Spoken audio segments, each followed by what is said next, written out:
नमो अरन्ताणं नमो सिद्धाणं नमो आय्याणं नमो वज्रायाणं नमो लोहे सौसाणं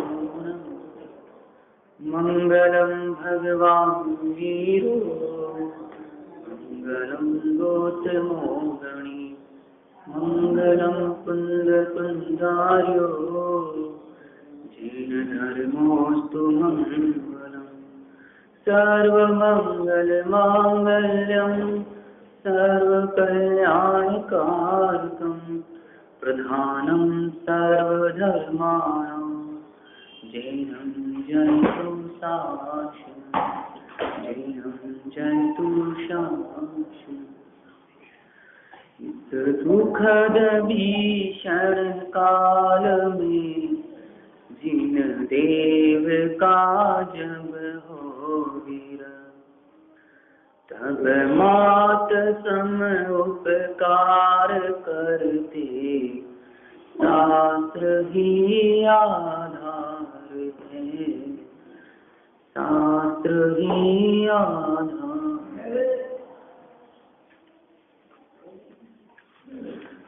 श्री मोक्ष मार्ग प्रकाश जी ग्रंथ के आधार से हम चर्चा कर रहे थे।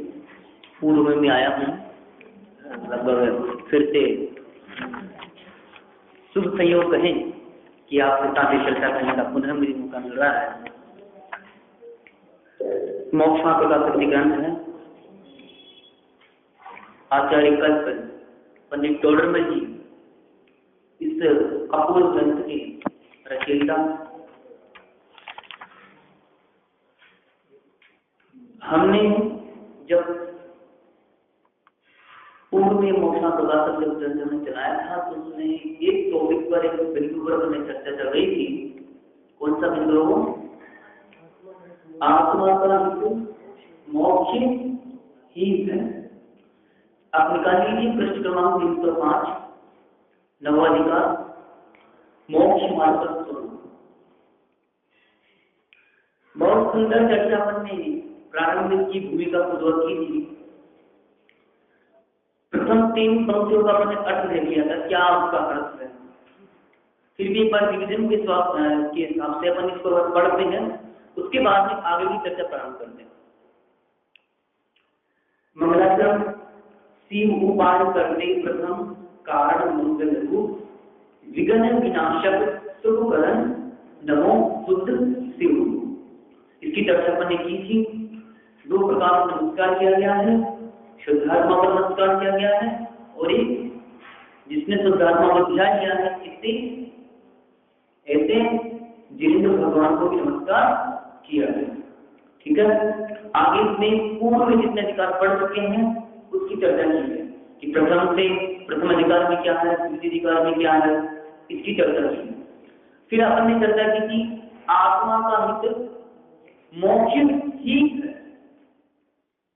इस बिंदु को हमने बहुत अच्छी सी चर्चा की थी। प्रारंभ की 3 पंक्तियों की पहले चर्चा कर चुके हैं, पढ़ते हैं। वहां आत्मा का हित मोक्ष ही है, अन्य नहीं। ऐसा निश्चय किस प्रकार होता है? निश्चय किस प्रकार होता है वो अब आगे बता रहे हैं। आत्मा के नाना प्रकार गुण पर्यायी अवस्थाएं पाई जाती है। इस पंक्ति पर हमने बहुत चर्चा की। 3 अर्थ निकाले थे। कितने? आत्मा मतलब क्या, नाना प्रकार मतलब क्या है। उनमें अन्य तो कोई अवस्था हो, अन्य कोई भी अवस्था हो, आत्मा का कोई विगाड़ पदार्थ नहीं है। एक शुद्ध अवस्था से विगाड़ पदार्थ है। वहां कुछ हेतु दृष्टांत नहीं चाहिए, प्रत्यक्ष ऐसा ही प्रतिपादित होता है। इतनी चर्चा बंदी अपन की हो चुकी थी। देखो अंतिम पंक्ति में क्या लिखा है? हेतु दृष्टांत नहीं चाहिए। कहा नहीं चाहिए दृष्टांत? भाव जी ने एक बात बोली थी, प्रत्यक्ष प्रमाण की आवश्यकता नहीं रखता। मतलब जो अपने सामने घटित हो रहा है उसके लिए कोई प्रमाण की आवश्यकता है क्या? उदाहरण दिया था ना पंडित, अपने सामने चाय बन रही हो, दूध बन रहा हो, बिल्कुल सामने बन रहा, फिर उसके लिए हेतु दे, दृष्टांत दे दूसरा कि जैसे चाय बन रही थी वैसे दूध बनता है। अब भैया आदमी पहले दूध ही हमारे सामने बन रहा है तो हम काय के लिए उदाहरण दे रहे हो? तो नहीं कोई बात, मतलब जो अपने आंखों के सामने घटित हो रहा है उसके लिए हेतु की, दृष्टांत की, उदाहरण की आवश्यकता नहीं होती। प्रत्यक्ष को प्रमाण की आवश्यकता नहीं है। मैंने पहले पंक्ति बोली थी ना, प्रत्यक्ष को प्रमाण की आवश्यकता नहीं होती है। तो फिर हमारे सामने प्रत्यक्ष क्या हो रहा है? यहाँ पर किसकी बात चल रही है? हमारे सामने जो है चार गतियों के दुख प्रत्यक्ष सामने है कि नहीं? उसके लिए हेतु दृष्टांत की आवश्यकता है क्या? 1% भी नहीं है, बिल्कुल नहीं है। क्यों? क्योंकि हम देख रहे हैं साक्षात त्रियंत गति के और मनुष्य गति के दुख तो हमारी इंद्रिय गोचर ही है। समझ आया कुछ? त्रियंत गति के और मनुष्य गति की दुख तो हमारी प्रत्यक्ष है, उसमें कोई हेतु दृष्टांत की आवश्यकता ही नहीं है। और नरक गति के और देवगति के दुख हमारी पूर्व भाव में अथवा आगामी भाव में। देखो पूर्व का तो नक्की करके आ चुके कि देवगति में भी गए थे और नरक गति में भी गए थे। कुछ ख्याल आता है इससे, कुछ अनुभव होता है अंदर, कुछ फीलिंग होती है। देखो बहुत बढ़िया, वो तो ठीक है, वो तो मैंने अलग बात है कि अच्छा काम करो अच्छा फल मिलेगा, बुरा काम करो तो बुरा फल मिलेगा। ये तो अपन एक बात कहनी कि ये तो अगर अपन छोटे बच्चे से पूछेंगे ना कि बेटा अच्छा काम करो तो अच्छा फल मिलेगा तो वो भी करेगा अच्छा काम। इसके अलावा अपन को फीलिंग क्या होनी चाहिए? फीलिंग अनुभव क्या अनुभव होना चाहिए? नरक गति के दुख को पढ़ते हुए क्या अनुभव होना चाहिए? देव गति के दुख को पढ़ते हुए क्या अनुभव होना चाहिए? क्या अपन को लगना चाहिए? देखो नरक गति के दुख पढ़ते ना तो बिल्कुल वहां पर ऐसी वेदना होती है। कैसे लड़ते हैं? जैसे परस्पर में यहाँ पर एक दूसरे से कुत्ते लड़ते हैं ना, वो उदाहरण दिया, त्रियंत गति का उदाहरण दिया वहां। जैसे परस्पर में आप कुत्ते लड़ते हैं वैसे परस्पर में नारकी लड़ते हैं। बहुत स्थूल उदाहरण कि अपन को समझाने के लिए लड़ते हैं और कितना कितना अपन पढ़ते हैं उसका अनुभव नहीं करते। नारकी कौन है वहां पर? कौन है नारकी? हमारे चाचा हमारे बनी अपने परिवार वाले, उस परिवार से बिछुड़कर नए परिवार में आ गए। अरे कौन सी प्रचलित है ना, वसुधैव कुटुंबकम, पूरी वसुधा मेरा परिवार है, मतलब पूरी पृथ्वी वाले मेरे जितने भी लोग मेरे परिवार वाले हैं। उस परिवार में से बिछुड़ करके अब जैसे एक घर से बिछुड़ करके मौसी के घर जाते हैं, जैसे घर से बिछुड़ करके कुछ छुट्टियों में बताने के लिए अपन चाचा के यहाँ नाना जी के यहाँ जाते हैं, वैसे ही छुट्टियां बिताने के लिए आते हैं। नहीं चाचा पति जी मिल गए, नहीं माँ मिल गई, नहीं पापा मिल गए, मेन हेडक्वार्टर तो वहीं पर ही है, अभी वापस जाना है वहां। क्यों? क्योंकि फीलिंग नहीं किया, अनुभव नहीं किया आपने। इस जो ये पंचम, ये जो अपन को गति मिली है, इस गति की दुर्लभता का आपने अनुभव नहीं किया। दुर्लभता मतलब क्यों बोल रहा हूं? चिंतामणि रत्न की समान इसको उपमा दी ना मनुष्य गति में, बहुत दुर्लभ, बहुत अत्यधिक दुर्लभ ये गति अपन को मिलने वाली है, मतलब मिलती है, बहुत मुश्किल से मिलती है। और उस मुश्किल से मिलने पर भी अपन उसको व्यर्थ में ही गवा देते हैं, ये अपन को फीलिंग नहीं होती। वो तो अगर इसको अगर यहाँ पर घटित करें ना चिंतामणि को, तो भी यहाँ पर भी घटित कर सकते हैं कि जिस तरह से वहां पर 2 इंद्रिय की अपेक्षा से बात की है, यहाँ पर भी अपन उसको घटित कर सकते हैं। मतलब एक समझने लायक है। इस प्रकार जगत से चिंतामणि रस बहुत अनमोल है, बड़ी मुश्किल से मिलने वाला है। या फिर कहें कि जगत में जितनी भी सबसे उत्कृष्ट जो धातु है हीरा पन्ना, बहुत मुश्किल से मिलती ना, वैसे ही हमारी जो ये गति है वो भी बहुत मुश्किल से, बहुत दुर्लभता से अपन को मिलती है। मैं बात कर रहा था फीलिंग की, अनुभव की। क्या अनुभव होना चाहिए कि ये जो दुख है मेरे पूर्व के दुख है, और अगर अभी हमने इन दुखों को पहचान करके इनसे निवृत्ति नहीं हुई तो आगामी में भी इसी प्रकार की दुख अपन को भोगनी पड़ेगी। तो यहाँ पर तो आ गए, फिर यह प्रश्न उठता है कि चलो ठीक है हम दुख से निवृत्ति लेंगे, लेकिन दुख से निवृत्ति होने का उपाय तो बताओ, क्या करें कि नहीं जन्म मरण के दुख से छूट जाए। तो क्या करो भैया कि एक जो एक को जाओ बाकी को भूल जाओ। एक लाइन आती है, जो एक को जाता है वो सबको प्राप्त कर लेता है, और जो एक को छोड़ देता है वो किसी को प्राप्त नहीं करता। एक मतलब क्या नहीं, तो जैन दर्शन की भी गणित है। एक मतलब आत्मा होती है, 2 मतलब जीव होते हैं, 3 मतलब रत्न होते हैं, 4 मतलब कथाएं होती हैं। ये पढ़ी होगी ना, ये बाल वगैरह पढ़ाते हैं, हम लोग पढ़ते हैं पढ़ाते हैं। तो एक मतलब क्या है, जैन दर्शन का प्राणभूत आत्मा, उसको सबसे नंबर 1 पे लिखा कि आत्मा, उसको ध्याओ तो अन्य सब खत्म, और इसको छोड़ दिया तो अन्य सब चालू।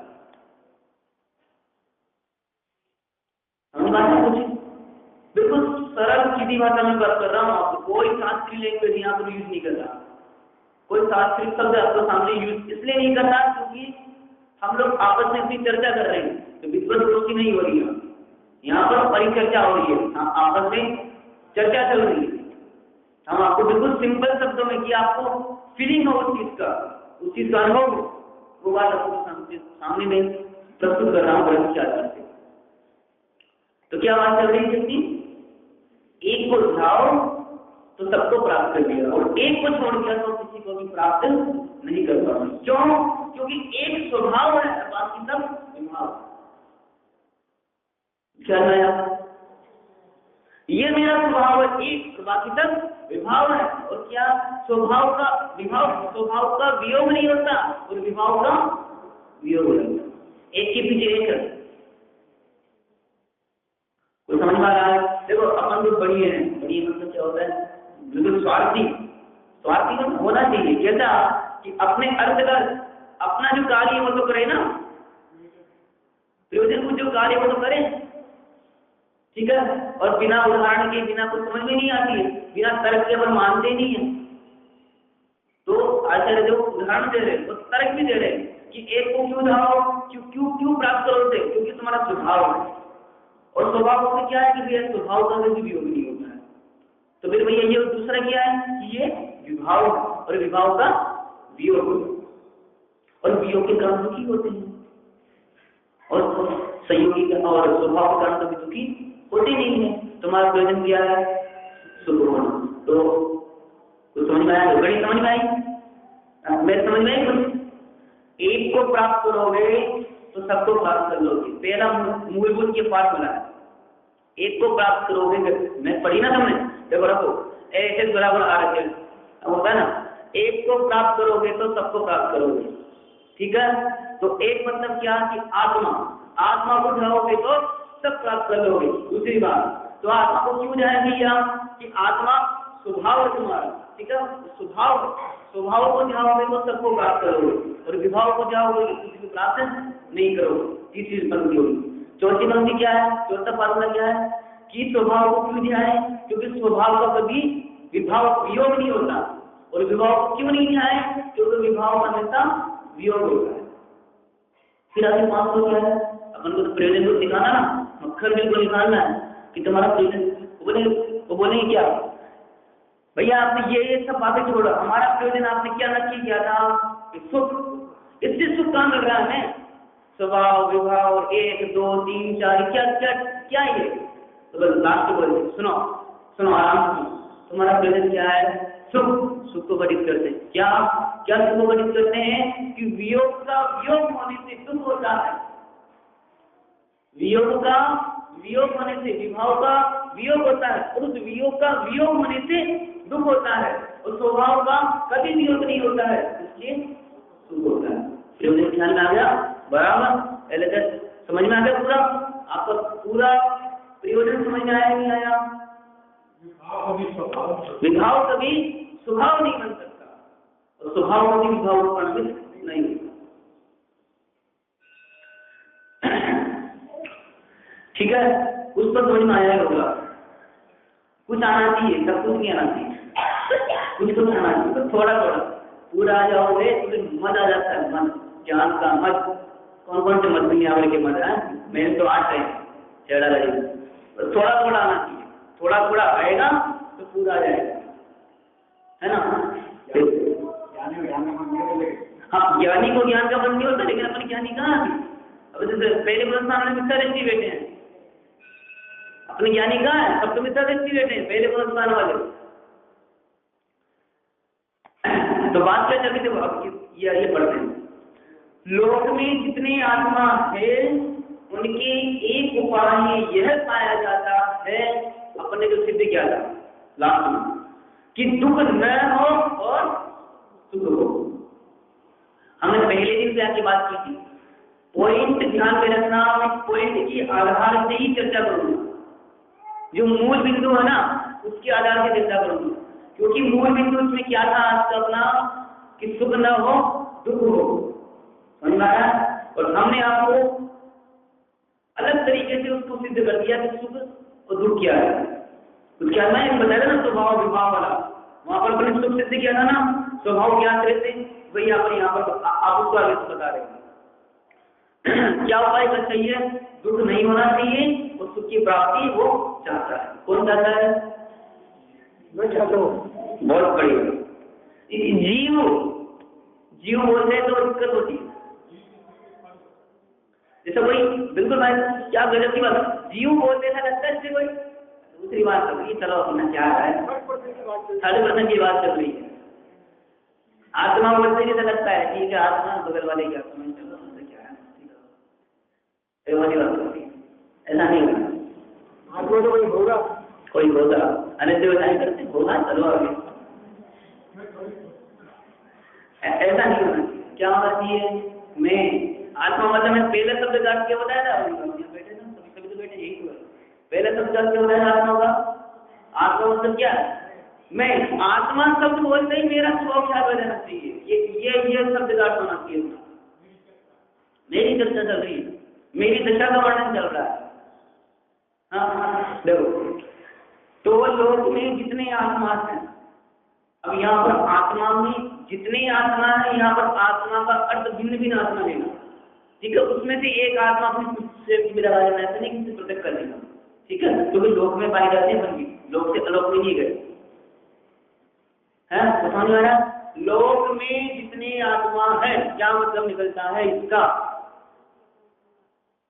कि लोक में मतलब इस जगत में जितनी आत्माएं हैं, ठीक है, तो सबकी आत्माएं लेना है यहाँ पर, उस सबकी आत्माओं में अपनी आत्मा भी दे रहे हैं। क्यों? क्योंकि अभी अपन अभी प्रयोजन क्या है अपना, सुख की प्राप्ति करना और दुख का अभाव करना, ठीक है?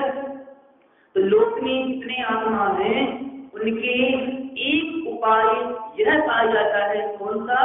कि दुख न हो सुख हो।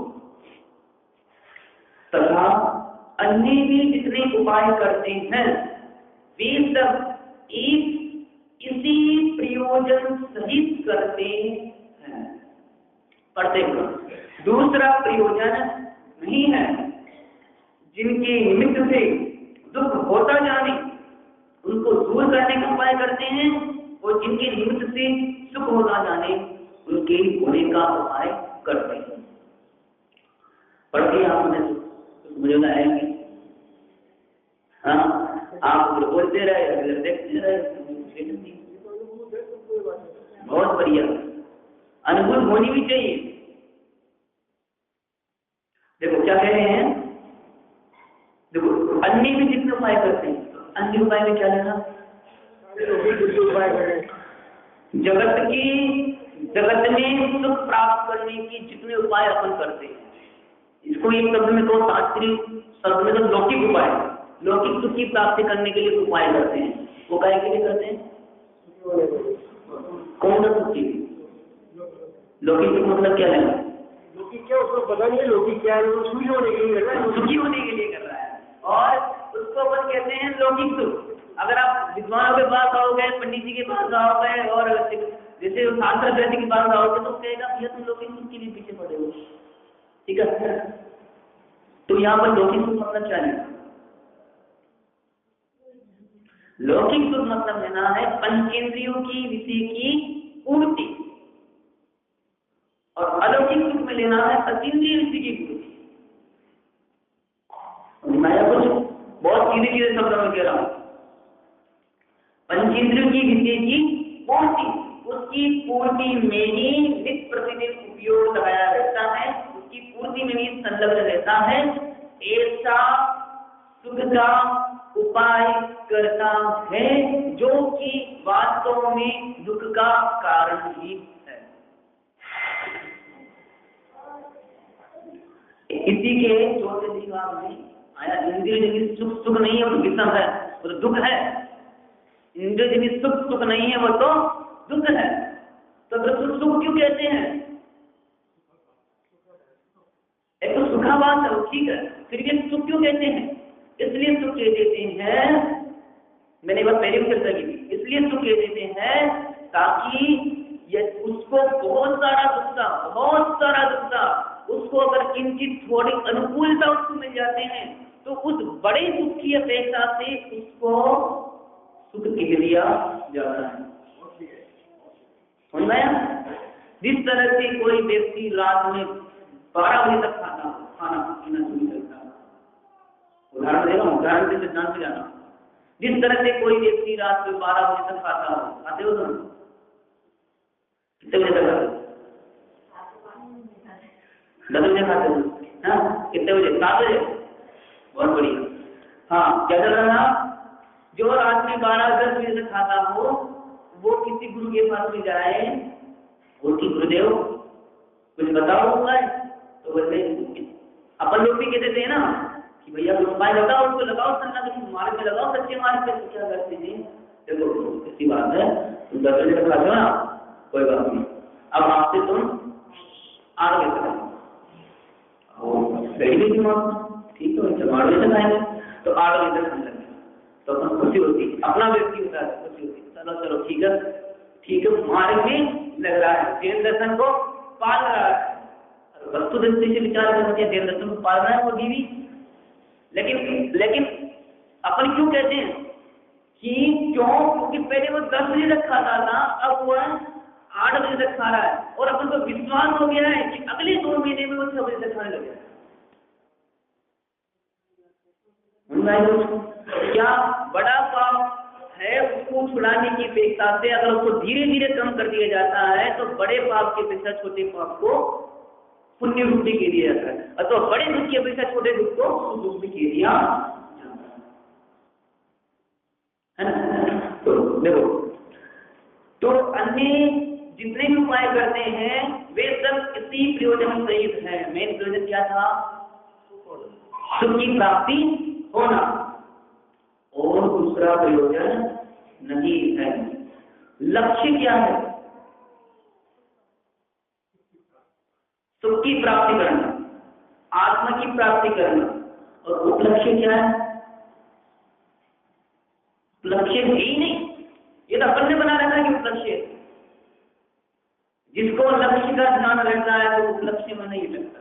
थोड़ी क्या छोड़ो, थोड़ी और सीधी लैंग्वेज में लेते हैं, जिसको अपने मूलभूत जो क्या लक्ष्य की जगह कोई शब्द नहीं मिल रहा मुझे, उद्देश्य, जिसको अपने उद्देश्य का ख्याल में रहता है वो अन्य बाहरी कार्यों में अटकता नहीं है।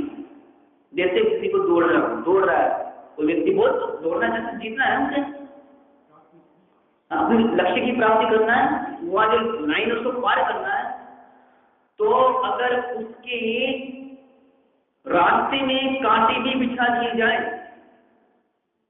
ठीक है, उदाहरण समझना, सिद्धांत गठित करना पड़ेगा ना अपन को। उदाहरण ऐसे थोड़े सिद्धांत समझना। कांटे भी बिछा दिए जाए तो भी वह अपने लक्ष्य को ख्याल में रखने के कारण कांटों से भी चला जाता है। और अगर उसके रास्ते में फूल भी बिछा दिए जाए तो भी वो फूल की सुंदरता में, फूल की कोमलता में अटकता नहीं है, तो अपने लक्ष्य को ध्यान रखता है। बात आई क्या? कांटों से और फूल से। ज्ञानी न पुण्य में अटकता है न पाप में अटकता है, वो तो अपने लक्ष्य की ओर बढ़ना जाता है। हम चले आपके कदमों पर भी यही भावना आते हैं। आपके कदमों पर चले जाएंगे, चलते जाएंगे, बीच में चाहे कितने भी कांटे आए, कितने भी फूल बिछाए, कितने भी उदय आकर के हमारे सामने फूल बिछा दे, फूल तो क्या बिछाएंगे, कांटे ही होते हैं, फूल लगते हैं वो, ठीक है, कितने भी बिछा दे, लेकिन हम तो यही भावना लाते हैं, हमारा तो यही लक्ष्य है कि जिस मंजिल पर आप चले हैं, जिस मंजिल की उत्तम शिखर पर आप बैठे हैं, उसी शिखर के बगल में आकर मुझे बैठना है। तो इसलिए हमें उसी रास्ते पर चलता जाऊंगा। क्योंकि प्रयोजन क्या है? लक्ष्य की प्राप्ति करना। और जो लक्ष्य की प्राप्ति करने के लिए दृढ़ निश्चय हो जाता है, वो लक्ष्य में नहीं अटकता। जिनके निमित्त से दुख होता जाने, उनको दूर करने का उपाय करते हैं, और जिनके निमित्त से सुख होता जाने, उनके होने का उपाय करते हैं।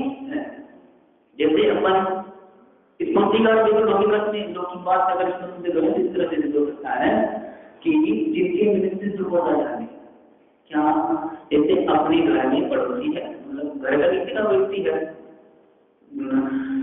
2 मंजिल का मकान है, 1 मंजिल में किराएदार है। तो पहले तो मन को लगा कि ठीक है भाई अकेले रहते हैं, तो एक दिन आ जाए तो बातचीत हो जाएगी, बढ़िया दिन कटेंगे। तो पहले तो जिनके लिए विशेष सुख होता जाए तो उसको कोई अच्छा किराएदार आ जाओ बोर्ड लगाता है और दुनिया भर रहने लगा, ठीक है। पहले क्या जिनकी निमित्त से सुख होता जाए, क्या मान रहा था कि ये आ जाएगा तो मेरा टाइम पास है, मतलब सुखी हो जाऊंगा मैं बात। लेकिन क्या हुआ, पड़ोसी तो पड़ोसी है, किराएदार तो किराएदार है। क्यों? क्योंकि किराएदार है, वो किराए को देने वाला है। जब किराए को देगा तो पूरा वसूलेगा। वो टेढ़ा है, उसको तो लगा सीधा है, निकला टेढ़ा। और दुनिया भर के नखरे करता, वो लाओ, वो लाइट नहीं है, पंखा नहीं है, दुनिया भर के नखरे करता, डेली झगड़े करता। तो क्या हो रहा है? दुखी हो रहा है। तो अब उसको निकालने का प्रयत्न करता है। मैंने एक ही वस्तु में घटित किया है, अलग अलग वस्तु में भी घटित हो सकता है। एक ही वस्तु मैंने एक ही पदार्थ में घटित किया है कि वही पदार्थ सुख का कारण हो गया, तो वही पदार्थ को दुख का कारण हो गया। तुम्हारा नक्की नहीं है, तुम तो इधर भी लोग इधर भी जाते हो, हाँ, इधर का नक्की, इधर का नक्की है। तो मतलब क्या नक्की क्या है? नक्की यह है, फिक्स क्या है कि इसमें सुखी जी नहीं है, ये नक्की है। अब अलग अलग पदार्थ कैसे घटित होता है? गुलाब जामुन खाने से सुख होता है, अब इसको क्या बोलते हैं, कुछ मानी वो अगर हो जाए उसको खिलाओ, क्या मानेगा? एक ही पदार्थ है यहाँ पर भी, किसी को सुख की प्राप्ति करता है। देखो चलो एक ही पदार्थ है, एक ही व्यक्ति मान लो, जब तक बीमारी नहीं होगी तब तक तो सुख का कारण मान सकता है, और बीमारी होगी तो सुख का कारण मान सकता। अब 2 व्यक्तियों का डिस्कस, यहाँ 2 व्यक्ति बैठे, एक को पंखे की जरूरत है, एक को पंखे की जरूरत नहीं। अथवा कहें कि सर्दी के समय पंखे की जरूरत नहीं है, गर्मी के समय पंखे की जरूरत नहीं। भैया भले आदमी पंखे आ गया तो हाँ, पंखे का क्या जरूरत है तुम्हें? पंखा तो अपना काम करता है वातावरण के निमित्त से। अगर गर्म वायु चल रही है तो गर्म हवा देगा, और सर्दी में ठंडी हवा देगा। दिक्कत तो तुम्हें है कि तुम्हें कभी सर्दी लगती है, कभी गर्मी लगती है, कभी वो होता है, कभी वो होता है, कभी वो होता है। पंखा क्या जरूरत है? हटाना पंखे को जाता है, कूलर मंगाता है, एसी मंगाता है। तो पंखे का क्या दोष है? नक्की ये नहीं करता पंखे का दोष क्या है, उसको क्यों उठा दिया तुमने? और गर्मी के समय वो कूलर ले आया और सर्दी के समय हीटर ले आया, क्या दोष है बेचारे कूलर का? वो तो वही सोचते हैं ना तो बहुत मजा आता है। नक्की स्वयं नहीं करता है भैया, दोस्त तो स्वयं में है कि इसको गर्मी लग रही है तो कूलर मंगाता है, और सर्दी लगती है तो हीटर मंगाता है। दोस्त स्वयं में है और परिवर्तन दूसरे भी करता है। पागल की बात ही करता है, पागल की बात ही इसमें आगे लगा ना, वो सोचते दिखा रहे मिथ्या ज्ञान मिथ्या रहते, उसमें लिखा है पागल की बात ही बावला होता हुआ। पागल बावला एक ही वर्ड है, उस समय के पंडित जी के वर्ड है बावला होता हुआ। तो होता हुआ कौन? मैं। ये मैंने बोला ना, अनुभव होना चाहिए स्वयं को, स्वयं अनुभव होना चाहिए मेरी बात चल रही है, किसी और चीज नहीं चल रही है। देखो, तो जिनके निमित्त से दुख होता जाने उनको दूर करने का उपाय करता है, जिनके निमित्त से सुख होता जाने उनको प्राप्त करने का उपाय करता है। तो 4 लाइन 4 8 लाइन 3 4 3 5 और 8 लाइन हो गई। 8 लाइनें उन्होंने इतनी बार पढ़ ली है कि मैं समझता हूँ याद नहीं। इतना छोटा सपना है कि अगर एक लाइन में 10 बार पढ़े तो याद हो जाए। याद क्यों नहीं होती है? क्योंकि अपन ने उसका भाव ही नहीं समझा। भाव समझे तो लाइन ही पूरी याद हो जाएगी। शब्दों में क्या है? शब्दों में यूं ही ज्ञान लगा, उपयोग यहाँ लगा, सब कुछ याद हो जाता है। मैं याद करने के लिए कह रहा हूँ ताकि आप जब भी चलते फिरते रहो तो वो लाइनें घूमती रहे। बात तो वही है। ठीक है, देखो 2-3 मिनट और बचे हैं। जिनके निमित्त से सुखोता जन्म तो उनके सुखोता जन्म तो प्राप्त करने को उपाय करता है। ठीक है, देखो अगला वाला पैराग्राफ इसलिए नहीं पढ़ रहा हूँ क्योंकि उसमें बहुत अच्छा बात है, और जब कभी मौका मिलेगा तो अगले पंक्ति की चर्चा करेंगे। 3 पंक्तियों की मैंने चर्चा की है। दूसरी बात में क्या, देखो बहुत से लोग ये कहते हैं, अपन लोग ये कहते हैं कि भैया हमें तो वर्तमान में इंद्रियों की पूर्ति में, इंद्रियों की विषयों की पूर्ति में ही सुख होता हुआ दिखाई देता है, तो फिर आप इसको दुखी क्यों कहते हो? इससे दुख होता है ये तो क्यों कहते हो? समझ आया कि हमें तो वर्तमान में, अब उदाहरण भी लगा देता है, कठिन करता है। क्या बीमारी हो गई, डॉक्टर के पास चला गया, उसने दवाई दे दी तो ठीक हो गया, तो अपन को दे दिया उदाहरण, देखो मैं ठीक हो गया।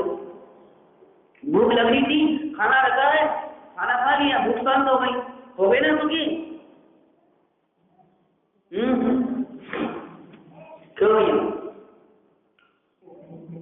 प्यास लग रही थी, फ्रिज खोला, बोतल उठाई, पी लिया, प्यास नहीं लगी।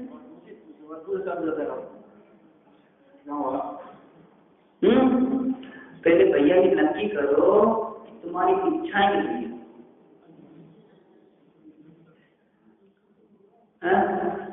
डिजायर इंग्लिश बोला, डिजायर इच्छाएं नहीं तुम्हारी, अंत ही नहीं है।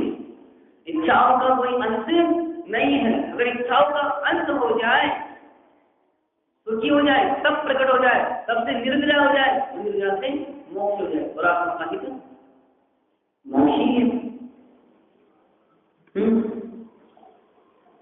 गलती स्वयं करता है,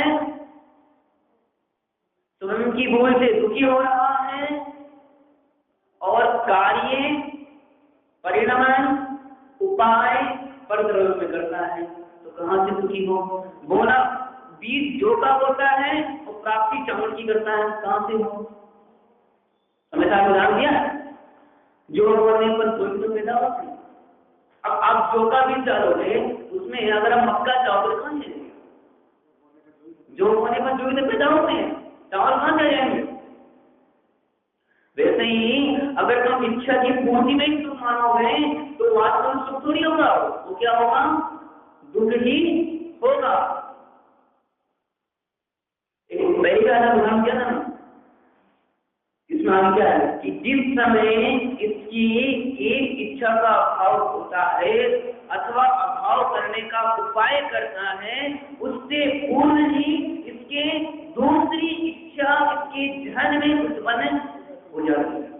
ये ध्यान नहीं, ऐसा वर्ड ने लिखा है, ऐसे जैसे सब लिखे, बहुत बढ़िया सब लिखे हैं, 5 पेज दिखाते हैं नहीं, इच्छावली प्रकरण महाबली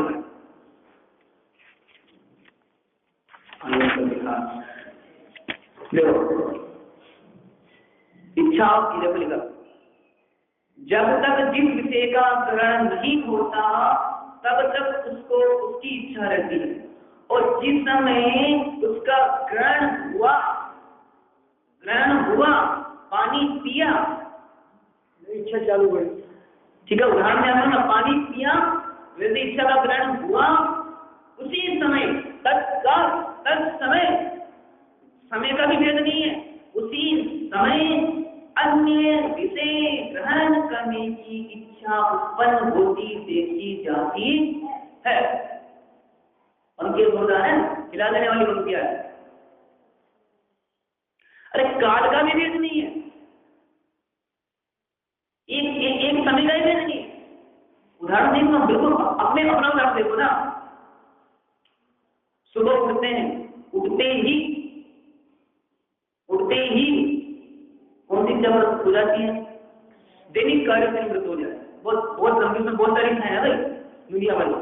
उसके बाद में मंदिर जाने की इच्छा, उसके बाद में खाना खाना, अरे अंत ही नहीं है कुछ।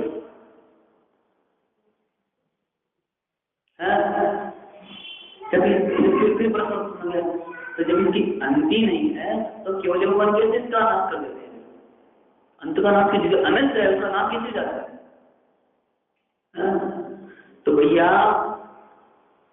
यद्यपि इच्छाएं अनंत है, ध्यान रखना, यद्यपि इच्छाएं अनंत है, फिर भी उस अनंत इच्छाओं का अभाव करने की सामर्थ्य, ऐसा ये संयम भाव इस आत्मा के अंदर मौजूद है। उसका आश्रय लेते हैं तो संयम का आश्रय लेते हैं तो इच्छाएं कम होती है, और जब इच्छाएं इच्छाएं का पूरा अभाव हो जाता है तो फिर तप की प्राप्ति हो जाती है, और उस तप से ही मोक्ष की निर्जा होती है। किस तप से? इच्छाओं के अभाव पूर्वक तप से। इसको फिर पॉइंट ध्यान में रखना, तप मैंने बोला है तो इच्छाओं के अभाव पूर्वक तप, वो वास्तव में तप है। गर्मी में बैठना, सर्दी में बैठना, उत्तम शिखर पे जाकर बैठना, कुछ भी कार्य करना, और अगर मान सच्चाई की वसीभूत होकर के ये कार्य करते हो तो मान सच्चाई की इच्छा उसके अंदर में रहती है तो तप नहीं होता। वो तप नहीं होता जब तक वास्तव में निगरानी नहीं होती। तप का भी वास्तव में है ना, क्या इच्छाओं के विरुद्ध पूर्ण जो तप होता है वही वास्तव में सच्चा तप है। तो उस तप से निर्जरा होती है। ज्ञानियों के ऐसा तप पाया जाता है, अज्ञानियों के ऐसा तप नहीं पाया जाता है। क्यों? क्योंकि ज्ञानियों को अपने ज्ञान का अनुभव हो गया, ज्ञान अपनी आत्मा का अनुभव हो जाने के कारण उसको ऐसा तप पाया जाता है, और अज्ञानियों का अपने अज्ञान का ही अनुभव है, कभी वो अपने ज्ञान का अनुभव ही नहीं किया है, इसलिए उसके सारे जो तप समाधि जो किया है वो मिथ्या ही है, वो सबसे निद्रा नहीं होती है। जब निद्रा नहीं होती है तो मोक्ष को कहां से होगा? लेकिन ज्ञानियों के तप भी समय होता है, इसलिए उसकी निर्जरा भी होती है, निर्जरा होने के कारण मोक्ष भी हो जाता है। इस तरह से उस आत्मा को मोक्ष मिलता है। देखो टाइम ज्यादा हो गया, चलो ये अपन यही पर थोड़ा विराम देते हैं। इस बात का लोग ख्याल रखना चाहिए क्या कि वास्तव में आत्मा का मोक्ष ही है, तो मोक्ष का कारण क्या है कि निर्जरा कारण क्या है कि तप, ठीक है, और तब कैसे होता है कि इच्छाओं का अभाव पूर्ण तप होता है। तो इस तरह से हमें क्या सीखना है कि धीरे धीरे इच्छाओं का अभाव पूर्वक तब की ओर आगे बढ़ना चाहिए, और धीरे धीरे जब आगे बढ़ोगे तो स्वतः ही निर्जरा की प्राप्ति भी हो जाएगी। अपने मूल को जो प्रयोजन है उसकी प्राप्ति हमको हो जाएगी। ऐसे प्रयोजन की प्राप्ति हम सभी करें और सुख की प्राप्ति करें। और जिस तरह से यहाँ पर हम एक साथ बैठे हुए हैं, प्रवचन का लाभ ले रहे हैं, वैसे ही सिद्ध लाभ में विराजमान होकर प्रवचन का लाभ नहीं ले, अपने ज्ञान संबंध का लाभ ले, सभी केवल ज्ञान का काम करें। इसी भावना के साथ में सदानंद ज्ञानानंद स्वामी ज्ञानानंद स्वामी मैं हूँ अपने स्वयं खुद पर ही मुझे कुछ दान नहीं मैं ऐसे अरूपी हर पक्षी करते कुछ भी संबंध नहीं मैं रंग राग से दीन से भी मैं निराला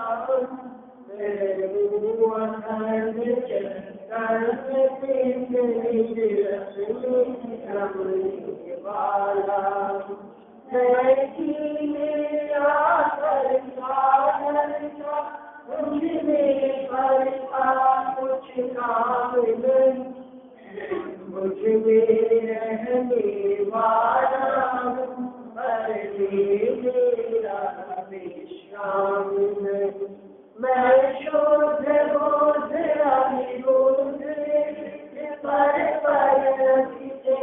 अतभारी आत्मानुभूति से प्राप्त तत्व में ज्ञानानंद स्वभावी मैं ज्ञानानंद स्वभावी मैं ज्ञानानंद स्वभावी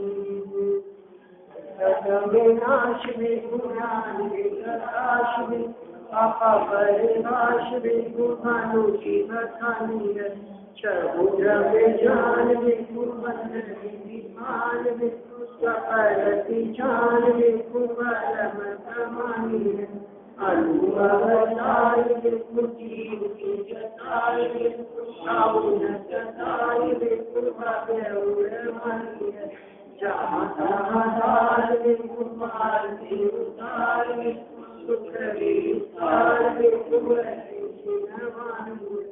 निर्वाणी अशुद्धि परमात्मा अनादान शरीर माता मनियान निर्वाणी भारती रोहित पूजने जो तेरा शरणागति तो पावे तुझे जावानी के ज्ञान से तुझे लोकालो सोवानी मन सतलू सदा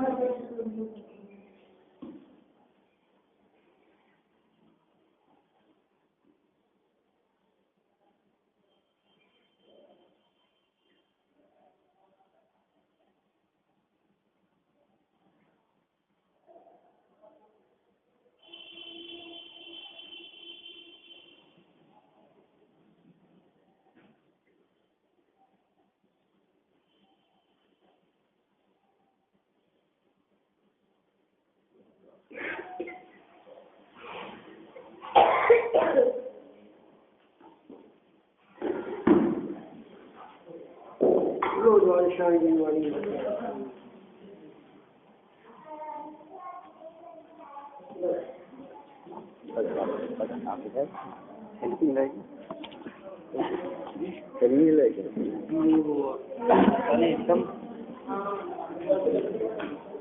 मोबाइल आप